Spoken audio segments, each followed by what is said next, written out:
मुझे रिसेंटली एक चीज़ रियलाइज़ हुई है। कुछ लोगों से मिलने के बाद मैं फिजिकली नहीं थकती, but mentally I feel so drained. मतलब ऐसा लगता है कि मेरी बॉडी में से सारी एनर्जी खत्म हो चुकी है। I need to lie down. मेरी बैटरी हो चुकी है 0% पे। और अजीब बात यह है कि ऐसा कुछ भी नहीं हुआ उस मीटिंग में। Everything is normal. कोई लड़ाई नहीं हुई है, कोई ऐसी कोई स्पेसिफिक बात नहीं हुई है, सब चीज़ नॉर्मल है, नथिंग्स रॉन्ग। एंड उसके बाद मुझे ऐसा फील होता है। पहले मैं सोचती थी शायद मे बी मैं थोड़ी इंट्रोवर्ट हूँ, या मे बी मैं थोड़ा ओवर रिएक्ट कर रही हूँ, मुझे ऐसा क्यों फील हो रहा है। बट फिर मैंने कुछ नोटिस किया। मैं ऐसा तभी फील करती हूँ जब मैं किसी स्पेसिफिक लोगों के साथ होती हूँ। मैं ऐसा सबके साथ नहीं फील करती हूँ, सबके साथ मैं नॉर्मल हूँ, बट कुछ स्पेसिफिक लोगों के साथ मैं ऐसा फील करती हूँ। मैं सबके साथ ऐसा नहीं फील करती। सबके साथ I feel amazing, I feel energetic, I feel happy, but कुछ स्पेसिफिक लोगों के साथ I just feel drained, I just feel exhausted. मतलब मिलने के बाद एक हैवीनेस रह जाती है आपके बॉडी में। और फिर आया मेरा क्यूरियस सवाल, क्या ये उन लोग की प्रॉब्लम है या कुछ मेरे अंदर हो रहा है जब मैं उन लोग के साथ होती हूँ, उन स्पेसिफिक लोगों के साथ। फिर मैंने एक और चीज़ नोटिस करी। मैं एक्चुअली में उन लोग के साथ सेम नहीं होती जैसे मैं नॉर्मली में बिहेव करती हूँ। जैसे मैं थोड़ा ज़्यादा सोच के बोलने लगती हूँ, या मैं उनके रिएक्शंस को ऑब्जर्व करती हूँ, या मैं अपनी बातों को फिल्टर करके बोलती हूँ। ये सब कॉन्शियसली नहीं होता, इट्स जस्ट हैपेंस।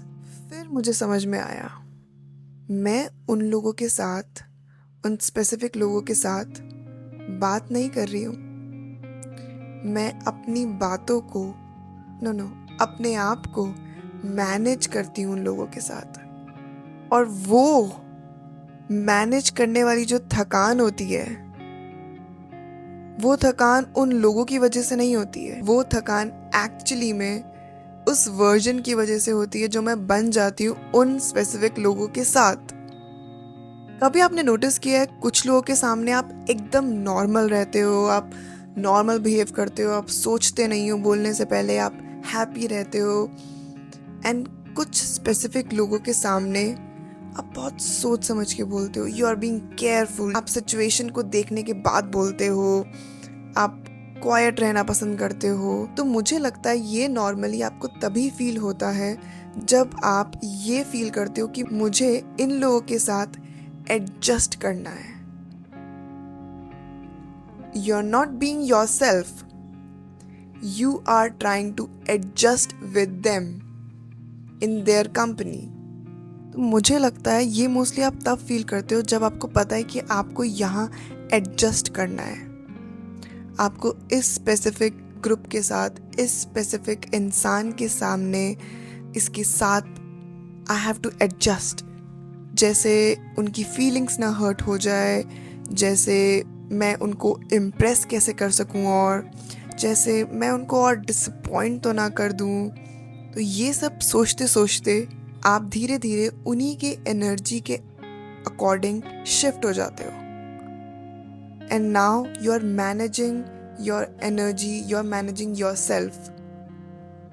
बोलने से पहले, रिएक्ट करने से पहले, फील करने से पहले आप अपने नेचुरल सेल्फ में नहीं रहते।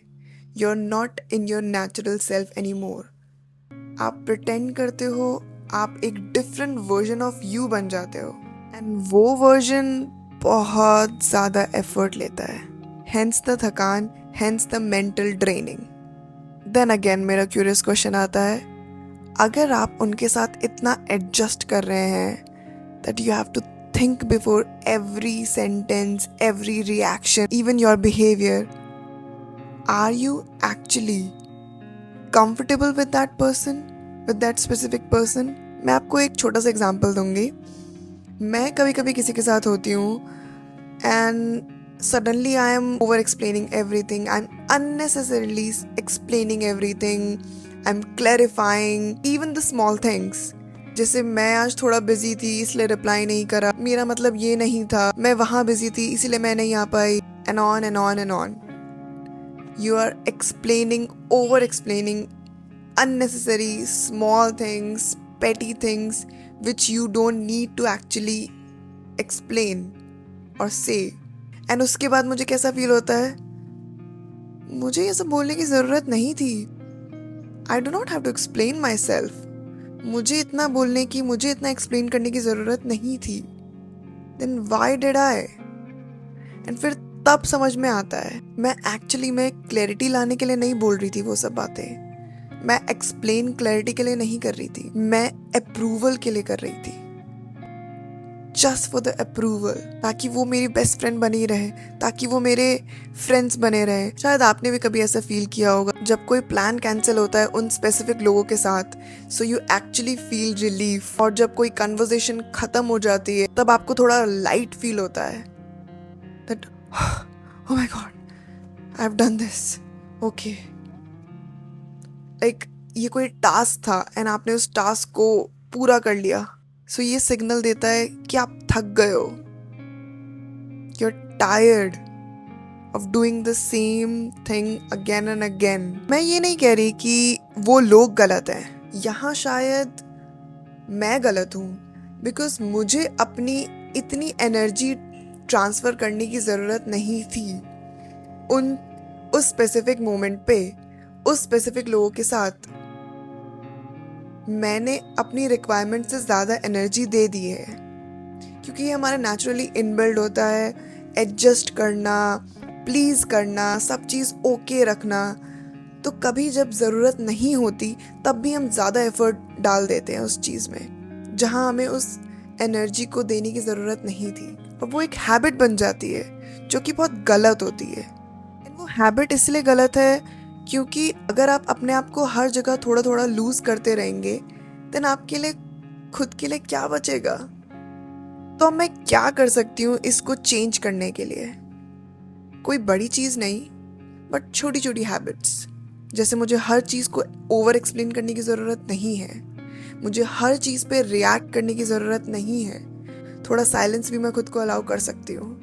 हर चीज़ में आपको अपनी एनर्जी वेस्ट करने की ज़रूरत नहीं है. और सबसे इम्पॉर्टेंट चीज़ मैं ये चेक करती हूँ अब, क्या मैं यहाँ पर नेचुरल हूँ या क्या मैं खुद को मैनेज कर रही हूँ, क्या मैं खुद को एडजस्ट कर रही हूँ. और अगर आंसर नो आता है तो मैं थोड़ा स्टेप बैक कर लेती हूँ. शायद आपको भी ऐसा फील होता होगा और आपने कभी उस चीज़ को कोई नेम नहीं दिया होगा. You are not too sensitive, you are not over thinking और इवन ओवर रिएक्टिंग. आप बस थक जाते हो when you are not being yourself, when you are managing yourself, when you are adjusting yourself, when you are making a different version of yourself which is not you, which is not natural. और शायद यही realise करना first step है. अगर ये आपने relate किया है so just notice for the next time, just notice and you'll know what to do. So अगर आपको ये वीडियो हेल्पफुल लगी then share it with someone and do subscribe for such topics. We are meeting every Wednesday and Sunday. Till then take care.